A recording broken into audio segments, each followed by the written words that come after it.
Galing pang Japan. Mga pamangkin ko yan. Pamangkin. Dinayo talaga. Nanay niyan, tatay. Dinayo lang dito, no? Saan yun na panood sa mga FB si Diwata? Nanonood ako araw-araw ng tanggol. Oo. Oo, doon niya siya nakita. Ayan, so ayan si Madam, yung mga pamangkin niya galing Japan. Galing pa silang Malabon, Cavite. Sa Malabon at Cavite din yung iba niyang pamangkin. So yun lang masasabi mo, Madam. Huwag na intindihin yung basher. Oo naman. Ang tao ganyan lang, ayaw kasi unlan ng tao. Gusto hanggang sa naghihirap ka lang. Oo na. Pag nagkaroon ka ng kaprasong biyaya, marami nang... Pero nung wala pa siyang biyaya, wala naman siyang basher, no? Ganun talaga ang buhay. Ayaw na ibang taong aanma. Ayan.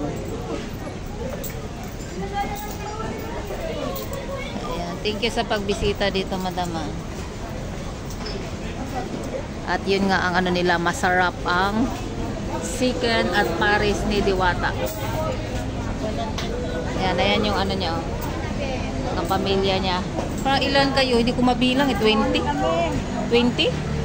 Nasa 20 mahigit lang. 20 mahigit. Ayan po, inasal. Inasal.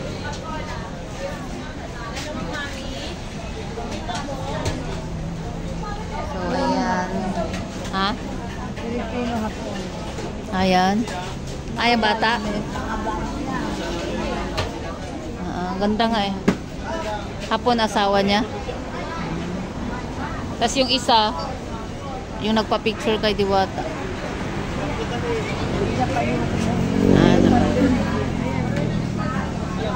Mga simple lang yan. Yung ano? Hindi mga mayayaman. Oo. Hindi sila mahilig mga masalamat. Oo. Simple lang, no? Yung buhok nila sakto lang din, no?